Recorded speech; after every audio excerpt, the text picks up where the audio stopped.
ಜಿ5 ಇರುವಾಗ ನೀವು ನಿಮ್ಮ ನೆಚ್ಚಿನ ಶೋಗಳನ್ನ ಎಂದಿಗೂ ಮಿಸ್ ಮಾಡಿಕೊಳ್ಳುವುದಿಲ್ಲ. ಅದು ಸಂಪೂರ್ಣ ಉಚಿತವಾಗಿ.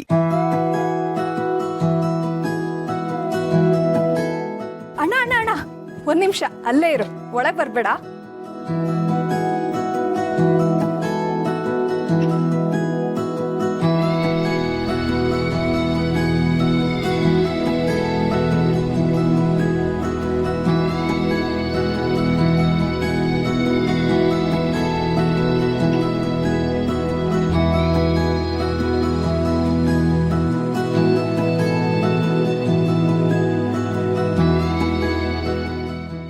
ಮಾವ, ಇದನ್ನ ತಗೊಂಡೋಗಿ ಚೆಲ್ಲಿ.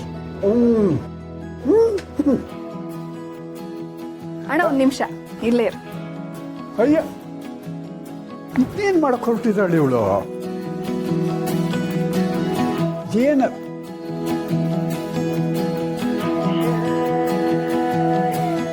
ಥೂ ಥೂ ಥೂ. ಜೈಲಿಗೆ ಹೋಗಿ ಬಂದವ್ರಿಗೆ ದೃಷ್ಟಿ ತೆಗೀತಿರೋದನ್ನ ನಾನು ಈ ಮನೆಯಲ್ಲೇ ನೋಡಿದ್ದೆ. ಯಾಕೆ ತೆಗಿಬಾರ್ದು?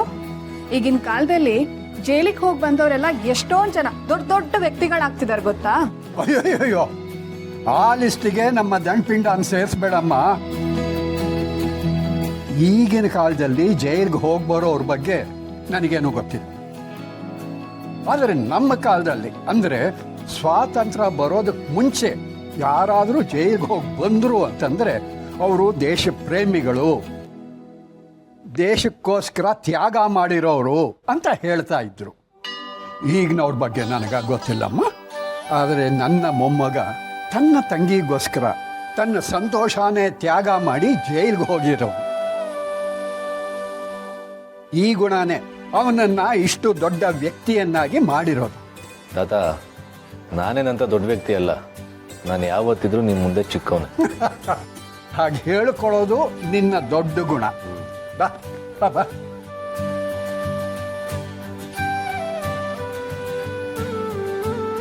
ಬರೋ ಬಾ ಬಾ ಬಾ ಬಾ ಬಾ. ಗುಂಡು, ದಂಡಪಿಂಡ.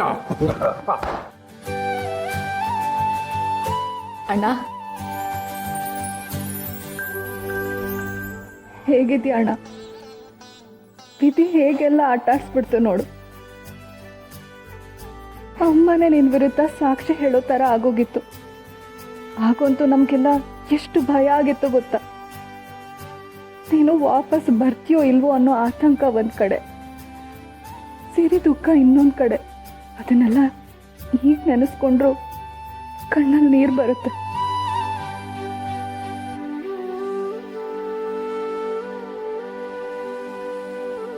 ಇವಳಷ್ಟು ದುಃಖ ಪಡುವಾಗ ನಾನು ಅವಳ ಜೊತೆ ಇರಲಿಲ್ವಲ್ಲ, ಅದ್ರ ಬಗ್ಗೆ ನನಗೆ ತುಂಬ ಬೇಜಾರಿದೆ.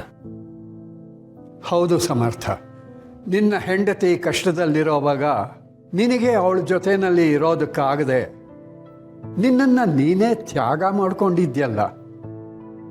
ನಿನ್ನ ಆ ಗುಣದ ಬಗ್ಗೆ ನನಗೆ ತುಂಬ ಹೆಮ್ಮೆ ಇದೆ ಕಣೋ. ಹಾಗೆ ನೋಡಿದ್ರೆ ತ್ಯಾಗ ನಿಂದೊಬ್ಬಂದೇ ಅಲ್ಲ ಕಣೋ. ನಿನಗೋಸ್ಕರ, ನೀನು ತಗೊಂಡ ನಿರ್ಧಾರಕ್ಕೋಸ್ಕರ ಆಗಿರೋ ನೋವನ್ನು ತನ್ನೊಳಗೆ ಇಟ್ಕೊಂಡು ಕೊರಗುತ್ತಾ ಇದ್ಲಲ್ಲ ಆ ನಿನ್ನ ಹೆಂಡತಿ, ಅವಳದು ಅಷ್ಟೇ ದೊಡ್ಡ ತ್ಯಾಗ ಕಣೋ.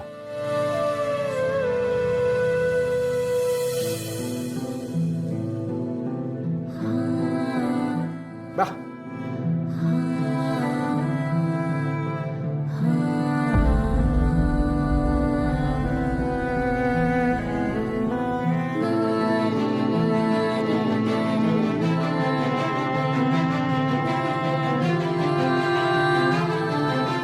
ನನ್ನನ್ನು ಕ್ಷಮಿಸ್ಬಿಡಿ ಗುರುಗಳೇ. ಕೊನೆಯದಾಗಿ ನಿಮ್ಮನ್ನು ನೋಡೋ ಭಾಗ್ಯನೂ ನನಗೆ ಸಿಗಲಿಲ್ಲ. ಗೊತ್ತಿಲ್ಲದೇನೋ ನಿಮ್ಮ ಮಗಳು ಕಣ್ಣಲ್ಲಿ ನೀರು ತರಿಸಿದ್ದೀನಿ. ಆ ತಪ್ಪಿಗೆ ನನ್ನನ್ನು ಕ್ಷಮಿಸ್ಬಿಡಿ. ಇನ್ನು ಮುಂದೆ ಅವಳನ್ನ ಕಣ್ಣಲ್ಲಿ ಕಣ್ಣಿಟ್ಟು ನೋಡ್ಕೋತೀನಿ. ಹಾಗಂತ ನಾನು ಮಾತು ಕೊಡ್ತಿದ್ದೇನೆ.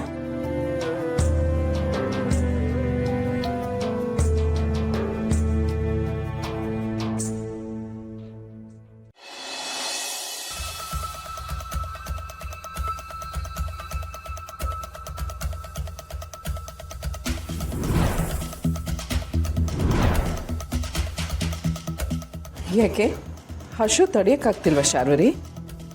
ಅಷ್ಟಕ್ಕೂ ನಾನು ಯಾಕೆ ಹಸ್ಕೊಂಡಿರ್ಬೇಕು? ನಿನ್ನ ಮಗನಿಗೋಸ್ಕರ ನಾನು ಯಾಕೆ ಉಪವಾಸ ಮಾಡಬೇಕು?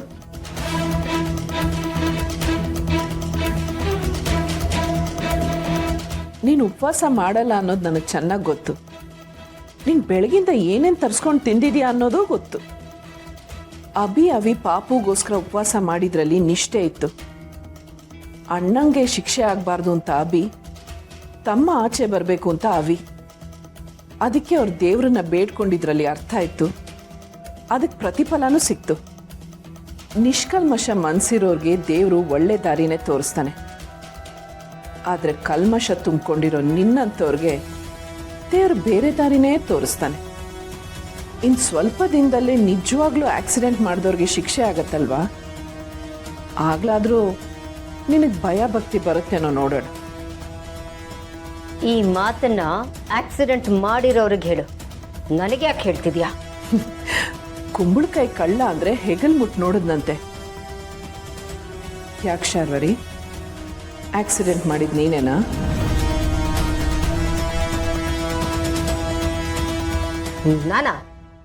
ನಾನು ಯಾಕೆ ಆಕ್ಸಿಡೆಂಟ್ ಮಾಡಲಿ? ಆ ಕಾರ್ ಕಳ್ತನ ಆಯ್ತು ಅಂತ ಹೇಳಿದ್ನಲ್ಲ.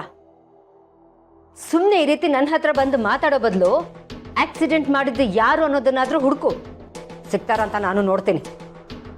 ಹೋಗ್ಲಿ ಬಿಡು, ನನ್ನ ಮಗ ಆಚೆ ಬಂದಿದ್ದು ಆಯ್ತು, ಮಕ್ಕಳೆಲ್ಲ ಸೇರಿ ಹಬ್ಬದ ಊಟ ಮಾಡಿದ್ದು ಆಯ್ತು. ಮನೆಯವ್ರ ಸಂತೋಷನ ಸಹಿಸ್ಕೊಳಕ್ಕಾಗದೆ ಉಪವಾಸ ಮಾಡ್ತೀನಿ ಅಂತ ಹೇಳಿ ನೀನಿಲ್ಲಿಗೆ ಬಂದು ಕದ್ದು ಮುಚ್ಚಿ ತಿನ್ನೋ ಹಾಗೂ ಆಯ್ತು. ಇದನ್ನೆಲ್ಲ ಗಮನಿಸಿದ್ರೆ ನಿನ್ನ ಅಂತ್ಯ ಹತ್ರ ಆಗ್ತಾ ಇದೆ ಅಂತ ಅನ್ನಿಸ್ತಾ ಇಲ್ವಾ?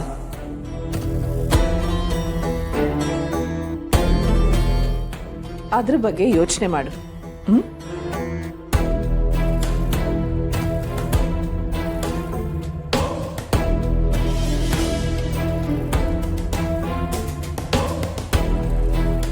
ಇವಳನ್ನ ಕೆಣಕ್ಬೇಕು ಅಂತಾನೆ ಹೇಳಿದ್ರು.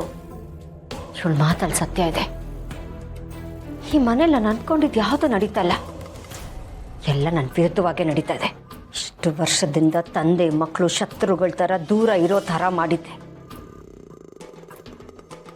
ಆದರೆ ಇವಳು ಬಂದು ಅವರನ್ನೆಲ್ಲ ಒಂದು ಮಾಡಿದ್ಲು.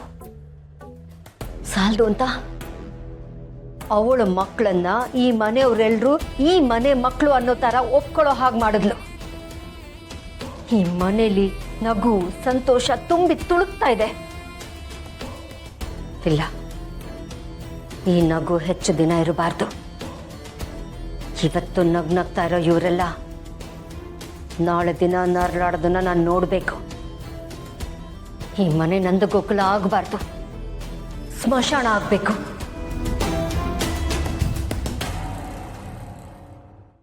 ZEE5 ಆಪ್ ಡೌನ್ಲೋಡ್ ಮಾಡಿ ಎಲ್ಲಾ ಸಂಚಿಕೆಗಳನ್ನು ಸಂಪೂರ್ಣ ಉಚಿತವಾಗಿ ನೋಡಿ.